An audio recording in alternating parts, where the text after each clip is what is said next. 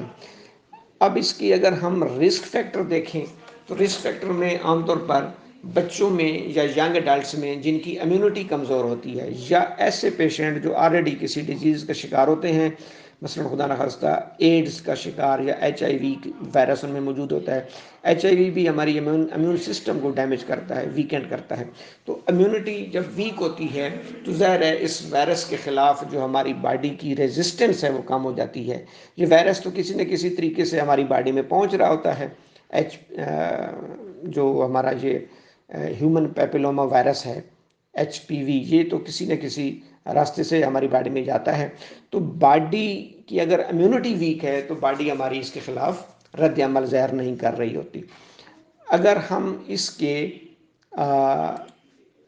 Diagnosis کی بات کریں تو موسٹ پروبیبلی اس کی جو ڈائگنوسس ہوتی ہے وہ تھرو دا کلینکل پکچر ہوتی ہے. ڈاکٹرز ظاہر ہے پیشنٹس کو بھی خود بھی محسوس ہوتا ہے اور ڈاکٹرز بھی کلینکلی اس کو ڈائگنوز کرتا ہے. اس کو ایگزامن کرنا پڑتا ہے، ڈاکٹرز پراپر ایگزامن کر کے اس کو ڈائگنوز کر سکتا ہے. اور یہ تمام چیزیں جو ہیں زیادہ ہو تو اس میں آپ بایوپسی بھی کر سکتے ہیں. اگر کوئی کسی وارڈس کی سمجھ نہ آ رہی ہو یا اس میں کیا انفیکشن ہے تو ہم اس کی شیو بایوپسی اسے کہتے ہیں، وہ بھی ہم اس کی کر سکتے ہیں اور لیبارٹری میں اس کی بعد میں ہسٹوپیتھولوجی کی جا سکتی ہے. اگر اس کی ٹریٹمنٹ کی بات کریں تو چونکہ ایلوپیتھک موڈ آف سسٹم کا ایک اپنا طریقہ کار ہوتا ہے، وہاں پر اس کے لیے میڈیسنز استعمال کی جاتی ہیں جن کو سیلیسائکلک ایسڈ سالٹ کہا جاتا ہے، وہ عام طور پر دیا جاتا ہے. ایک کرائیو تھراپی، فریزنگ تھراپی ہوتی ہے، فریزنگ یا کرائیو تھراپی، وہ ایلوپیتھک میں یوز کی جاتی ہے. اس کے لیے مائنر سرجریز بھی بعض اوقات کوئی نہ کوئی مختصر سا سرجیکل پروسیجر کرنا پڑتا ہے. ایک لیزر ٹریٹمنٹ ہے، پلسڈ ڈائی لیزر ٹریٹمنٹ، جس کے ذریعے اس کو برنز کر دیا جاتا ہے، جلا دیا جاتا ہے. یہ تمام اس کی جو ہے ایلوپیتھک موڈ آف سسٹم میں ٹریٹمنٹ ہیں.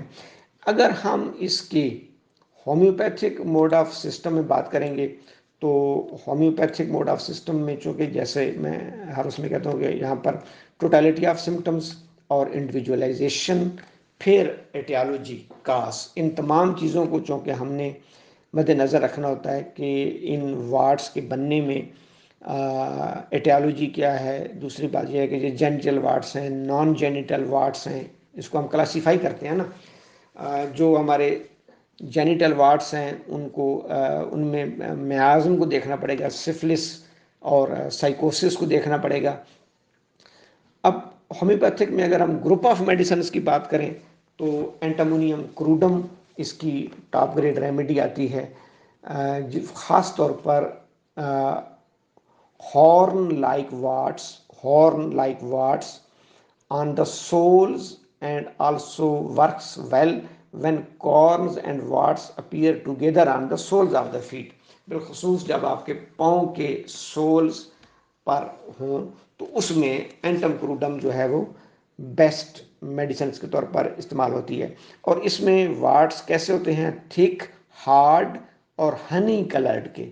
تھک، ہارڈ اور ہنی کلرڈ کے وارٹس اگر ہمیں ملیں گے تو اس میں اینٹامونیم کروڈم.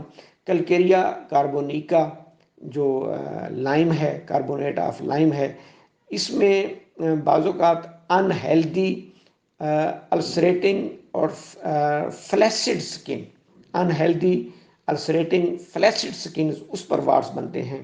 چھوٹے چھوٹے واؤنڈز ہوتے ہیں جو ایزیلی ہیل نہیں ہوتے.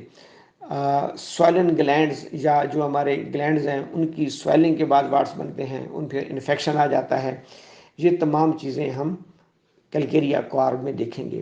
اسی طریقے سے ہماری میڈیسن کاسٹیکم بھی ایک بہت ہیلپ فل ریمیڈی ہے. اس میں لارج وارٹس بنتے ہیں on the tips of the finger and nose. Tips of the finger اور نوز پر بڑے بڑے وارٹس بنتے ہیں دیٹ بلیڈ ایزیلی. یا پرانے warts, old painful burns that do not heal, وہ کافی میڈیسن لینے کے بعد بھی ہیل نہیں ہوتے. اور وہ کرونک چل رہے ہوتے ہیں یا ری اوپنڈ اولڈ انجریز، پرانے زخم کھل جاتے ہیں، تو اس کے نتیجے میں اس تمام صورتحال میں ہمیں کاسٹیکم کو دیکھنا ہے۔ ڈل کا مارا کا جیسے میں نے کہا کہ ایک تو اس کا سیزن کے ساتھ تعلق ہے کہ when there will be sudden change in temperature, جیسے گرمی جا رہی ہوتی ہے، سردی آ رہی ہوتی ہے، دن ابھی گرم ہوتے ہیں، رات ٹھنڈی ہو جاتی ہے، تو اس قسم کے موسم یا جیسے ابھی موجودہ سیزن بھی چل رہا ہے، اس میں بھی ٹیمپریچر بہت زیادہ سڈنلی ڈاؤن ہو گیا ہے، تو سڈن ویریشن آف ٹیمپریچر، یعنی ہائی ٹیمپریچر سے جب سڈنلی لو ہوگا تو اس کے نتیجے میں کوئی بھی اسکن ڈیزیزز، بالخصوص اگر پیشنٹس اس کی ہسٹری دیتا ہے کہ ایسے موسم میں مجھے ہوتے ہیں، تو ہم اس میں ڈل کمارا کو استعمال کریں گے۔ اس میں ویزیکیولر ایرپشنز ہوتی ہیں، بلسٹر بنتے ہیں، اور وہ پھر سینسٹیو ہوتے ہیں، بلیڈ ایزیلی، جلدی جو ہے نا بلیڈ کر جاتے ہیں، لٹل بوائلز ٹائپ واٹس اگر بن جائیں۔ فیرم پکریکم، پکریٹ آف آئرن جسے کہتے ہیں، فیرم پکریکم، پکریٹ آف آئرن، اس میں بھی یلوش ڈسکلریشن کے واٹس بنتے ہیں، واٹس بنیں گے لیکن ان کی یلو ڈسکلریشن ہوگی۔ نیٹرم کارب، ڈرائی رف اور کریکٹ سکن، نیٹرم کارب کی ڈرائی رف اور کریکٹ سکن، ایرپشنز آن فنگر ٹپس وغیرہ وغیرہ۔ اب سی پی او فیسینیلس بالخصوص فیمیل کے جینیٹل وارڈس کے لیے، فیمیل کے جینیٹل وارڈس کے لیے، اور ان تمام کی جو کنگ ریمیڈی ہے، کنگ وہ تھوجا ہے جو ہر ڈاکٹر کے ذہن میں آتی ہے، تھوجا آکسیڈینٹل، لیکن ضروری نہیں کہ ہر کیس میں جائے، ویسے ہم اس کو ہر کیس میں ہی پرسکرائب کرتے ہیں۔ فریکلز، ایکسیسو پرسپیریشن، ڈرائی سکن، ہرپیٹک ایرپشنز، اس قسم کے اگر وارڈس ہوں گے تو اس کو ہم اوپر جو ہے سکن پہ لگانے کے لیے بھی دیتے ہیں، اور اس کو پوٹینسی میں بھی دیتے ہیں۔